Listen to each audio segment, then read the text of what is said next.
Hello. Yeah, hello students.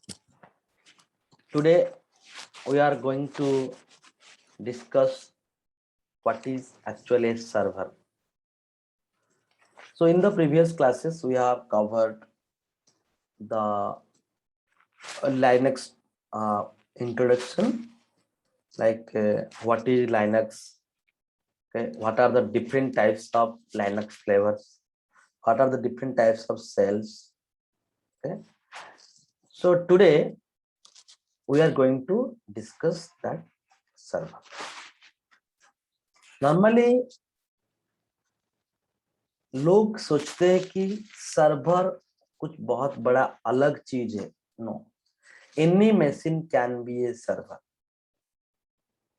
It may be any less configuration server, it may be any high configuration server.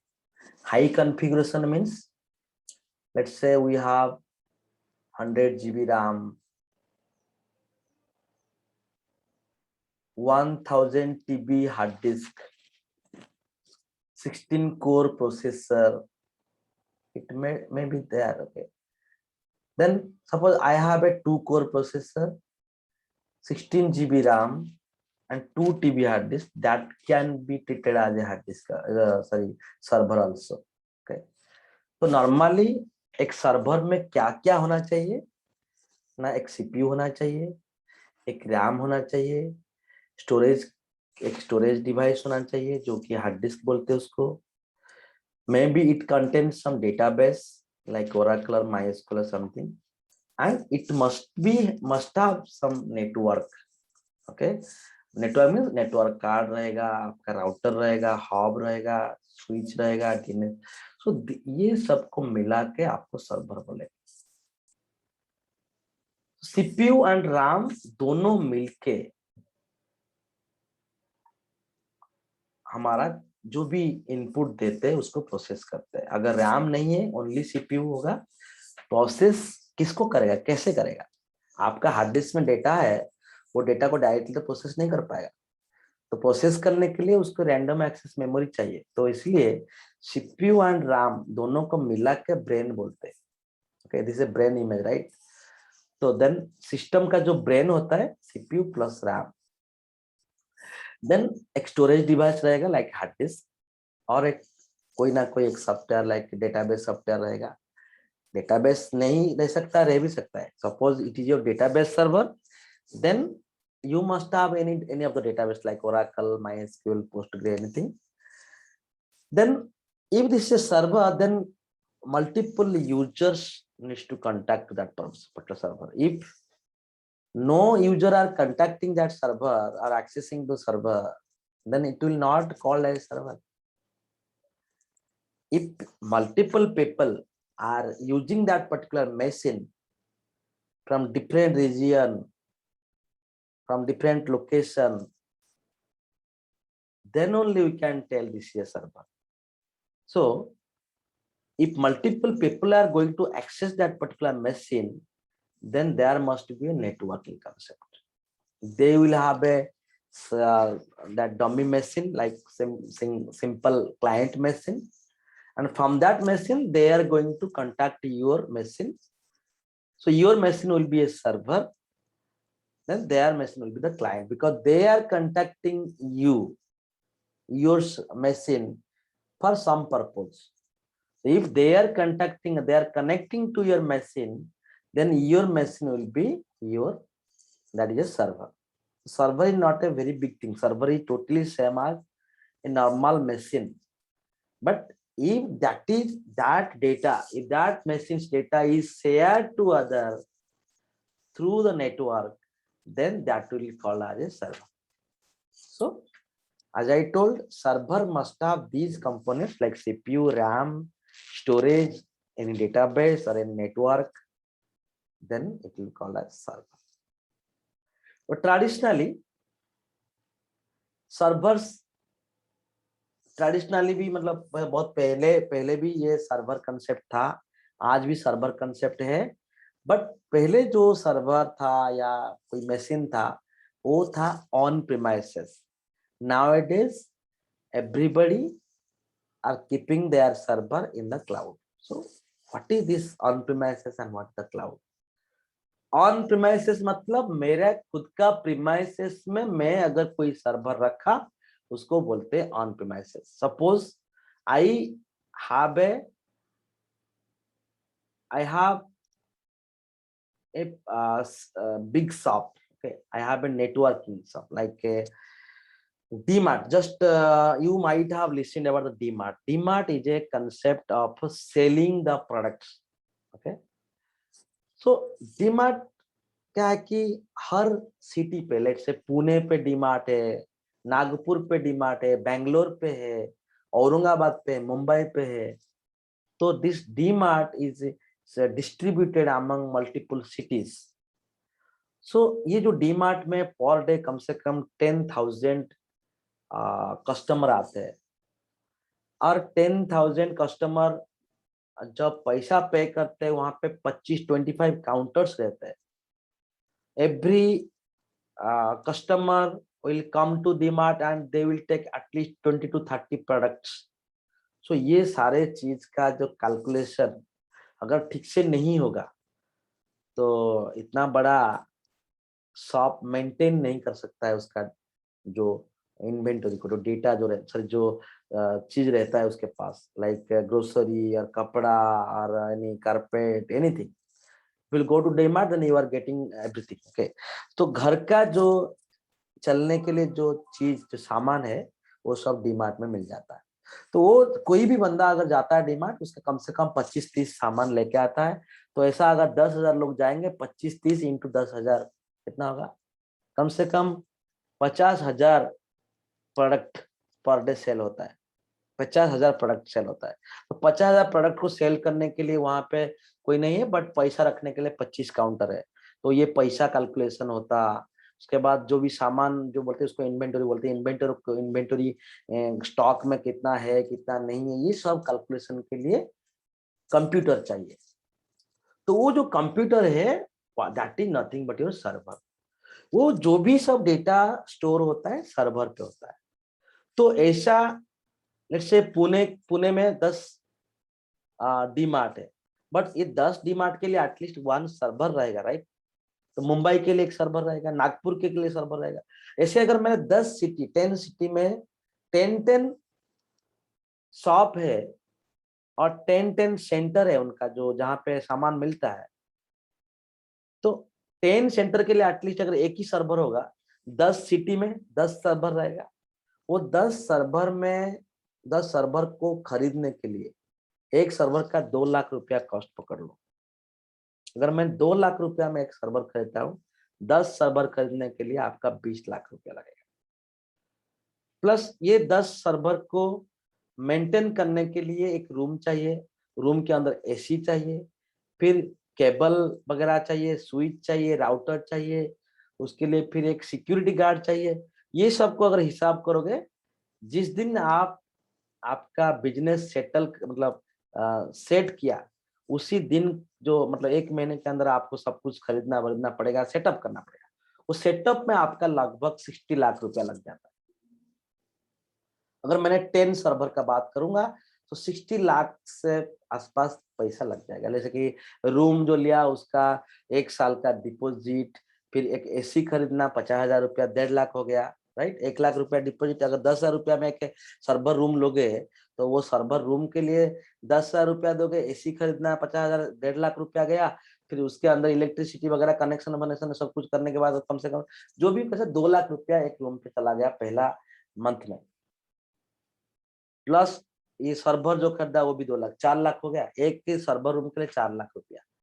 तो ऐसा 10 server room के लिए आपका कितना होगा? 40 लाख रुपया. तो 40-50 लाख रुपया आपका पहला मंथ में खर्च होगा. इसको बोलते हैं कैपिटल इन्वेस्टमेंट. उसके बाद आप एवरी मंथ उसको मेंटेन करने के लिए एक सिक्योरिटी गार्ड रखोगे, इलेक्ट्रिसिटी जाएगा, एसी पावर खींचेगा. उसके बाद फिर मेंटेनेंस से आपका सर्वर कभी खराब हो सकता है. उसका अगर कैलकुलेशन करोगे पर मंथ कम से कम 1 लाख से कम नहीं जाएगा. अगर हिसाब करोगे पर मंथ अगर 1 लाख गया, एक ही सेंटर में 10 सेंटर में 10 लाख गया आपका पर मंथ. ईयरली कितना जाएगा? कम से कम एक ईयरली कितना जाएगा, 10 लाख इंटू 12, तो 1 करोड़ रुपये चला गया आपका। यहाँ पे 1 करोड़, पहला साल में आपका 1 करोड़ और 50 लाख उधर गया था, 1 करोड़ 50 लाख चला गया।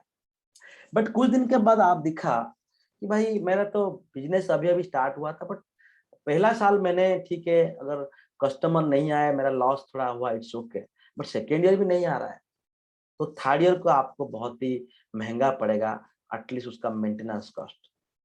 आपका सर्वर उतना जरूरत नहीं है, बट आप आगे सोच के सर्वर ले लिया, बट अभी आपका लेट से नागपुर का जो सेलिंग ठीक से नहीं हो रहा है, तो आप चाहते हैं नागपुर का सर्वर हटाने के लिए। अगर सर्वर हटाओगे, 2 लाख रुपया देकर सर्वर खरीदा था, उसके रूम में ऑलरेडी खर्च हुआ था पहला मंथ के लिए 2 लाख, सो वो 4 लाख रुपया जो आप कैपिटल इन्वेस्टमेंट किए थे, are you going to recover in that speedily? No, because आप अगर बंद करोगे, आप वो सर्वर को तो 50,000 में 2 लाख का सर्वर को 50,000 में बेचोगे, बट वो रूम में जो इन्वेस्टमेंट हुआ था वो कहीं पे जाएगा, लॉस है, it's a big loss. Deposit money कुछ ना कुछ आपको मिलेगा, बट पूरा नहीं मिलेगा। तो आप अगर चाहोगे एक सर्वर को हटाने के लिए, with in a fraction of second आप हटा नहीं सकते, उसको हटाने के लिए भी 2 महीना लगेगा। आप पहले आज डालोगे कि मैं ये सर्वर बेचना चाहता हूँ, कोई लेगा क्या, और उसके अंदर डेटा है उसको फिर डिलीट करना वगैरह, बहुत सारी काम रहेगा। आप immediately with in a fraction of minute, all of sudden आप उसको हटा सकते नहीं, मतलब you can not release that particular server, बंद नहीं कर सकते, आपका अनदर 2-3 महीने का मेंटेनेंस कॉस्ट लगेगा। मतलब क्या, जब चाहे आप उसको हटा नहीं सकते। अभी सोचो कि आपका सडनली सेल बढ़ गया, नेक्स्ट ईयर आपको लगा कि फिर नहीं, नागपुर में मैं एक सर्वर खरीदूंगा, फिर सर्वर तो ऑलरेडी बेच चुका है, फिर अनदर सर्वर खरीदने के लिए फिर पैसा लगेगा। क्या एक दिन में आप सर्वर खरीद सकते हैं? नो। आप जाके एक कंपनी को बोलोगे मुझे एक सर्वर चाहिए, फिर एक रूम ढूंढना, ये सब करने के लिए फिर तो मतलब क्या है कि मेरे कहने का मतलब है, जब चाहे सर्वर चाहिए, जब चाहे सर्वर हटाना है, आपका हाथ में नहीं है, टाइम लगता है इसके लिए, it is very time taking. That's why I just given some points here that pay for the rent of the data center, like जहाँ पे आप डेटा सेंटर बनाया था, जहाँ पे सर्वर रखा था, उसके लिए एवरी मंथ पेइंग करते हैं। Pay for power supply, cooling and maintenance, adding and replacing hardware takes time, मतलब जो भी सर्वर आप ऐड किए करते हैं, नया सर्वर खरीदते हैं और नया सर्वर, वो एग्जिस्टिंग सर्वर को डिलीट मतलब रिमूव करते हैं, ये सब में बहुत टाइम लगता है। स्केलिंग इज लिमिटेड, स्केलिंग मतलब क्या है, जब भी चाहिए सर्वर बढ़ा दो, जब चाहे सर्वर कम कर दो, आपका ऐसे नहीं होता था ऑन प्रीमाइसेस में। और क्या करता पड़ता है आपको ना, hire 24/7 team to monitor the infrastructure. आपका जो इंफ्रास्ट्रक्चर जो है, आप जो आईटी का जो कंप्यूटर खरीदा, जो सर्वर खरीदा, उसको मॉनिटर भी करना पड़ता था, सर्वर सही चल रहा है नहीं, सर्वर बंद पड़ा है क्या, सर्वर में गर्म हो गया क्या सर्वर, उसको कूलिंग करना है, एक्सेट्रा एक्सेट्रा, सर्वर स्लो चल रहा है क्या, ये सारे मॉनिटर के लिए आपको एक आईटी टीम भी एंगेज करना पड़ता था, खाली सर्वर को मेंटेन करने के लिए, डेटा मेंटेन का आपका काम नहीं है। तो ये सब काम आपको प्रॉब्लम होता था। So how to deal with the disaster? Disaster मतलब कुछ प्रॉब्लम हो गया, लेट्स से कल साइक्लोन आ गया, कुछ ऐसा बाढ़ आ गया, फिर पानी घुस गया उसका डाटा सेंटर के अंदर, तो आप तो ऑन प्रीमाइसेस सर्वर आपका कपड़ा दुकान के आसपास बना है, तो उसके अंदर पानी घुस गया, क्या करोगे? इमीडिएटली वो सर्वर को रिप्लेस करना भी इतना इजी नहीं होता है। तो ये सब डिमेरिट था ऑन प्रीमाइसेस सर्वर पे। ऑन प्रीमाइस सर्वर जो जो प्रॉब्लम हुआ उसको मतलब उससे छुटकारा पाने के लिए, मतलब उससे आ, ये जो डिमेरिट था, वो डिमेरिट को ओवरकम करने के लिए क्लाउड आया। क्लाउड क्या है कि ये जो पूरा इंफ्रास्ट्रक्चर जो पार्ट है, पूरा सिस्टम चाहिए, उसके अंदर नेटवर्क चाहिए, उसके अंदर जो भी ये कूलिंग बुलिंग का, मैं हेडाक लेता, बहुत हेडाक लेना पड़ता है। मैं अगर खुद बिजनेस कर रहा हूँ, मेरा बिजनेस में फोकस नहीं करके मैंने इस सब में फोकस करना पड़ता था। कल अगर कोई सर्वर सडनली डिजास्टर में खराब हो गया, फिर मेरे को वो सर्वर के लिए चिंता बढ़ जाता था, अभी मैं मेरा बिजनेस में क्या फोकस करूं। तो वो टाइम में जो ऑन प्रीमाइस सर्वर मेरा अगर होता था, मैंने वो टाइम पे मेरा खुद का जो कपड़ा बिजनेस में और या मेरा डीमार्ट बिजनेस में फोकस नहीं करके मैं फोकस करना पड़ता था मेरा सर्वर के ऊपर। तो अगर यही सर्वर को कोई थर्ड पार्टी को दिया जाएगा, लेट्स से मैंने ओनली वो थर्ड पार्टी को पैसा दूंगा और वो third party will take the responsibility of that particular server. मेरा डेटा लॉस हुआ तो वो फाइन भरेगा। मेरा मेरे को सर्वर चाहिए भाई, वो एक झटका में, मैं अभी फोन किया विद इन 2 मिनट वो मुझे सर्वर दे देगा। अभी फोन किया विद इन 2 मिनट वो सर्वर मेरे से ले भी लेगा। मैं किसके लिए दूंगा? मैं जितना टाइम यूज करूंगा उसका सर्वर को, उसके लिए रेंट दूंगा। It's a very good solution, right? तो ये चीज क्या किया ना, जो हमारा क्लाउड जो है, जो क्लाउड प्रोवाइडर्स रहते हैं, Amazon is a cloud provider, IBM is a cloud provider, Google is a cloud provider, then आपका Microsoft is a cloud provider, they are providing the cloud. So inside that cloud, they are ready to give you all the IT parts, whatever infrastructure you need, whatever software you need, whatever platform you need, everything they will give you. You will just pay money in the hourly basis. Whatever hours you are going to use their infrastructure or software or service, you will just pay. So instead of building the whole on-premises data center, you just pay for that and somebody will give you that data center. That is called, you will get your IT in IT infrastructure, IT service, IT everything whatever related to IT, they will be on the rent. तो cloud जो है, हमारा जो cloud जो है, जैसे कि मैं पकड़ो कि अमेजन पकड़ लो, अमेजन देता है AWS आज ए सर्विस देता है आपको। तो आपको क्या कर दिया, आपको डायरेक्टली हार्डवेयर नहीं देके उसी को आज ए सर्विस दिया। मतलब whatever you were doing, whatever you were doing with your on-premises data center, the same thing will be given by some other company like AWS, and you, आपका जो मतलब किसमें है कि आपका डेटा स्टोर होना चाहिए, आपका इन्वेंटरी जो है, स्टॉक जो है उधर मेंटेन होना चाहिए। जैसे कि जैसे मेरे पास 50 किलो चावल था, अभी 10 किलो चावल है, तो वो इंफॉर्मेशन जानने के लिए मुझे, मेरे को ये सर्वर कॉन्टैक्ट करना पड़ेगा। तो मेरा मतलब किसमें है कि मैं जो चाहता था मेरा डेटा स्टोर हो जाए, मेरा जो पेमेंट सिस्टम जो है वो भी उधर मेंटेन हुए, ये सारे इंफॉर्मेशन मेरे को मेंटेन होना चाहिए और जब चाहिए मुझे मिलना चाहिए। इसी के लिए तो मैं रखा था सर्वर। तो ये चीज क्या करता है, AWS आपको पूरा देता है। तो AWS देता है जो इन डिफरेंट फॉर्म देता है, like infrastructure as a service. Infrastructure as service मतलब पूरा हार्डवेयर, मतलब आपको नेटवर्क चाहिए, आपको हार्ड डिस्क चाहिए, आपको CPU चाहिए, आपको रॉम चाहिए, आपको RAM चाहिए, बेसिकली इट इज मशीन चाहिए। आपको जो पूरा मशीन चाहिए, ये मशीन विथ ऑपरेटिंग सिस्टम, इसको बोलते हैं इंफ्रास्ट्रक्चर। ओके, एक मशीन दिया, उसके साथ एक ऑपरेटिंग सिस्टम है, इसको बोलते हैं इंफ्रास्ट्रक्चर। फिर प्लेटफॉर्म क्या है, मुझे लेट्स से डेटाबेस चाहिए, मेरे को डेटा स्टोर करना है, एक डेटाबेस, ओरेकल डेटाबेस। मेरे को एक लैंग्वेज चाहिए, जावा लैंग्वेज चाहिए। तो जावा लैंग्वेज आजोला, ये दिया मैंने, सॉरी, एक एप्लीकेशन को रन करने के लिए मुझे एक प्लेटफॉर्म मतलब जावा इंस्टॉल होना चाहिए उस सिस्टम पे, और एक ओरेकल भी इंस्टॉल होना चाहिए बिकॉज वहां पे डेटा स्टोर होगा। तो इसको बोलते हैं प्लेटफॉर्म। तो मुझे इंफ्रा भी मिला, उसके साथ साथ प्लेटफॉर्म भी मिला। कभी कभी मुझे सॉफ्टवेयर भी मिलता है।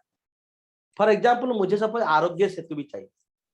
ऐसा सोचो कि आरोग्य सेतु आपको खरीदना पड़ता है, आरोग्य सेतु अभी AWS के पास है लेट्स से। तो आपको क्या करने का, वो आरोग्य सेतु एप्लीकेशन को यूज करने के लिए पर मंथ 50 रुपया दो और वो आरोग्य सेतु यूज करो। तो Aarogya Setu is a software, it's application software. तो एप्लीकेशन सॉफ्टवेयर के लिए भी आपको अगर पैसा दिया, उसके लिए अभी आप आवरली चार्ज करता है। तो आप इंफ्रास्ट्रक्चर पा सकते हैं रेंट पे, प्लेटफॉर्म भी पा सकता है रेंट पे, और आप सर्विस जो सॉफ्टवेयर भी पा सकते हैं रेंट पे। सब कुछ आपको तो मिल गया अभी। अब आपको क्या करने का, ना आपका डेटा एंट्री उसमें करने का। तो आपके पास एक डमी मशीन रहेगा, जस्ट एक मॉनिटर रहेगा, कीबोर्ड रहेगा।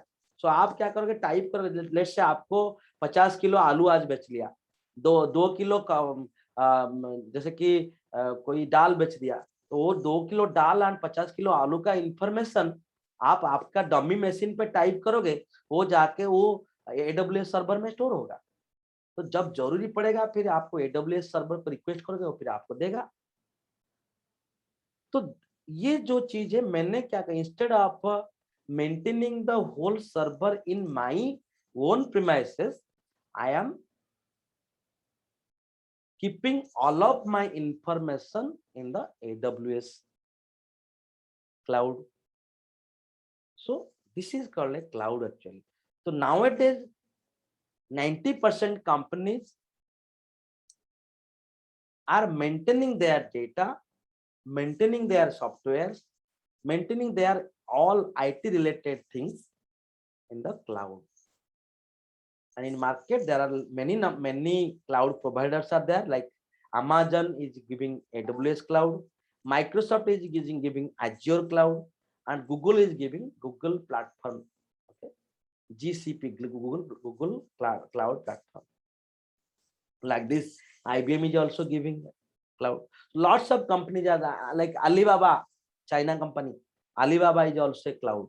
Okay, so you are going to maintain all of your data, all of your softwares, all of your relevant info, like even if banking data also, sometimes some people are preferred to keep in the cloud. Okay, so nowadays everybody moves to the cloud. So हम लोग जो practice करेंगे, हम लोग जो पढ़ेंगे, Linux इधर से पढ़ने वाला है। मुझे क्या चाहिए, मैं क्या बोला, हमको एक सिस्टम चाहिए, उसका एक ऑपरेटिंग सिस्टम चाहिए, राइट। एक हार्डवेयर चाहिए जो कि जहाँ पे राम रोम हार्ड डिस्क वगैरह सब रहेगा, नेटवर्क रहेगा, सब कुछ रहेगा, और वहां उसके अंदर एक ऑपरेटिंग सिस्टम चाहिए। यही चीज अगर मुझे क्लाउड से मिल रहा है, there is no need of installation of that particular thing in my system, right. मेरा अभी सिस्टम देखिए, ये मेरा मैक सिस्टम है। ये जो मेरा मैक सिस्टम है, ये मैक सिस्टम पे मैं, मतलब मेरे पास एक लाइनक्स एनवायरनमेंट है, यहाँ पे मैंने लाइनक्स प्रैक्टिस कर रहा हूँ। ये मेरा ओन सिस्टम है। सपोज ऐसा सोचो कि आपके पास एक विंडोज मशीन है। ये जो मैक सिस्टम है, बाय डिफॉल्ट उसके पास एक टर्मिनल आता है जो कि लाइनक्स टाइप का टर्मिनल है। तो लाइनक्स में जैसे टर्मिनल आता है, उधर आप लाइनक्स प्रैक्टिस करते हैं, मैक के पास और बाय डिफॉल्ट एक टर्मिनल आता है, वहां पे आप लाइनक्स रिलेटेड कमांड टाइप कर सकते हैं। बिकॉज ये one kind of Linux, you can tell it is not pure Linux, it is a Mac system, but Linux का सारे कमांड यहाँ पे एग्जीक्यूट होता है। बट ऐसा सोचो आपके पास एक विंडोज मशीन है, बट आप वो विंडोज मशीन में लाइनक्स प्रैक्टिस करना चाहते हैं। आइदर आपका मशीन को डुअल बूटिंग ऑपरेटिंग सिस्टम बनाओ, मतलब वही सिस्टम में विंडोज है, आप अनदर मतलब बूटिंग पार्टीशन बनाओ, उस पार्टीशन में लाइनक्स इंस्टॉल कर दो। आइदर विंडोज और लाइनक्स चलाओ। अभी इच्छा हो रहा है लाइनक्स में प्रैक्टिस करने के लिए, आप लाइनक्स ऑपरेटिंग सिस्टम पे जाओ, नहीं तो विंडोज ऑपरेटिंग सिस्टम जाओ। That is your on premises system. मतलब आप आपका सिस्टम पे विंडोज इंस्टॉल किया, आप आपका सिस्टम में लाइनक्स इंस्टॉल किया, that is your system contains that Linux. Now हम लोग हमारा सिस्टम पे नहीं करेंगे। मैं क्या करूंगा, नहीं, अभी यहाँ पे नहीं करके मैंने क्या करूंगा, मैं क्लाउड को रिक्वेस्ट करूंगा, भाई मेरे लिए एक सर्वर बना के तो जिसमें लाइनक्स चाहिए। तो आपको क्या करना पड़ेगा ना, एक लाइनक्स सॉरी एक कोई ना कोई एक क्लाउड प्रोवाइडर के पास जाओगे। फॉर एग्जांपल लाइक यहाँ पे मैंने AWS aws.amazon.com, this is your cloud provider, okay, Amazon AWS cloud provider। तो यहाँ पे जाने का, जाके यहाँ पे एक अकाउंट क्रिएट करने का। तो जो टाइम में अकाउंट क्रिएट करोगे, ओके, सो साइन इन करो, और यहाँ पे देखिए नीचे लिख रहा है कि क्रिएट ए न्यू अकाउंट। अगर आपके पास कुछ ऑलरेडी अकाउंट है, यहाँ पे जाके लॉग इन करो और एल्स क्रिएट अकाउंट करो। तो इधर once you create the account, you can be able to connect to this particular AWS cloud. There you will get the infrastructure as a service. आपको जो चाहिए इंफ्रास्ट्रक्चर से, आपको एक लाइनक्स सर्वर चाहिए, तो once you will log into this account, this particular AWS is going to give you many services. More than 1000 services are there. Okay. Lots of services are there inside the every cloud. So like the AWS is a cloud, okay, like it is given by Amazon. So Amazon is the cloud provider, and we are going to use that AWS. AWS means Amazon Web Service. So Amazon क्या करता है, हर एक चीज को आज service दे रहा है in the web. Web मतलब इंटरनेट। आपके पास अगर इंटरनेट कनेक्शन है, आप ब्राउजर पर जाओ, यहाँ पे signin.aws.amazon.com करो, फिर आपके पास ये पेज आएगा। आपके पास अगर ऑलरेडी अकाउंट है, इधर जाके नेक्स्ट में यहाँ पे ईमेल आईडी दे के नेक्स्ट में क्लिक करो, और else create a new account करो। तो क्रिएट ए न्यू अकाउंट करने जब यहाँ पे जो क्लिक करोगे, उसके बाद आपको मैंने एक ऑलरेडी रिकॉर्डेड सेशन है मेरे पास, सो मैं वो देना चाहूंगा। Okay, so let me give that. Okay, so this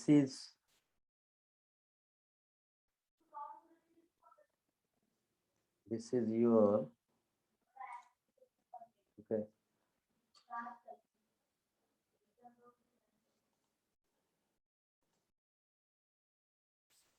site. So if you are clicking here, then it is going to take you to the site where it is clearly telling you how to create one AWS account. दुनिया में आते ही हमें मिलने लगते हैं certificates. कुछ certificate रोशन करते हैं नाम, तो कुछ दिलाते हैं आपको काम। जैसे गूगल करियर सर्टिफिकेट्स। सीखिए data analytics, IT support, UX design जैसे कई सारे फ्यूचर रेडी कोर्सेज। एनरोल करिए और बनिए जॉब रेडी। grow.google/certificates पर। So it is going to tell you, and you are watching AEM and DevOps tutorials. Yeah. Before starting this video, I want you to subscribe this channel and press the bell icon to get the notification of more videos like this. So let's get started now. So to create an AWS account, go to your browser and type aws.amazon.com. After it's loading, you will see a button here, create an AWS account. So click over here. It will take you to the sign up page. So put the information here. please listen carefully. Search Amazon.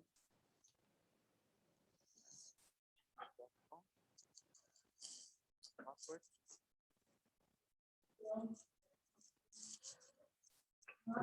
Put the AWS account name. I'm putting it.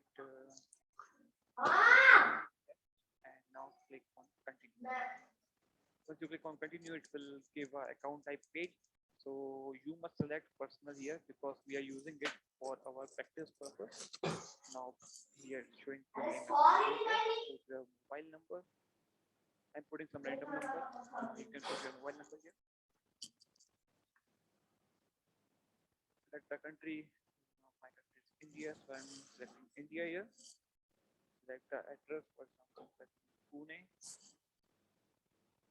I will type Pune. It is Maharashtra. Put your own information here. And postal code is 4114.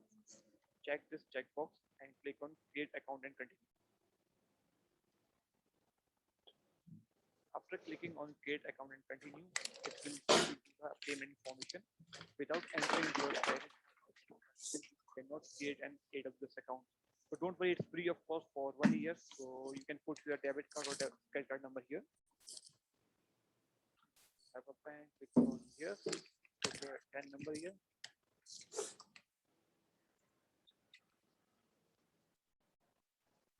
Once you put all your detail, click on verify and type.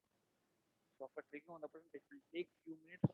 It is checking in the background whether the information you have entered is correct or not. You will get the OTP on your registered mobile number. Once you get it, enter it. Once you get the OTP, enter it over here and click on submit. It will, once you get the OTP, enter it over here and click on submit. It will charge you 2 rupees, and once the validation is done, it will return you back those 2 rupees in 2 to 3 days. So in this page of confirm your identity, put your mobile number, put your valid mobile number. After entering this code, now click on send SMS. Put your verification code here, which you got in your mobile, and click on verified code. So it is done now. Your identity has been verified successfully. Click on credit button here, and now choose free basic plan so that it won't cost you anything.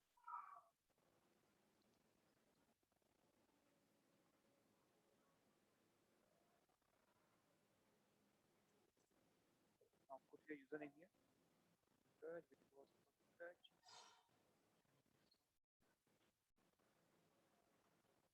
So next, now it will ask you for the password. Put your password over here. Now here you can see the home page of your AWS account. You can see the services over here. So this account is free of cost for 1 year, and where I have shared some I button, and you can see that videos where I have shared, you won't get any charge within this free account. Okay. So that you won't get any charge within this free account. So guys, I was telling how to create one AWS account. Okay, so this way you will create one AWS account. So today we have learned that what is cloud and how we are going to create one AWS account. Tomorrow I am going to discuss that how you will launch one server in AWS and practice your commands. Okay, so for today I am stopping this session. If you have any doubt, please let me know.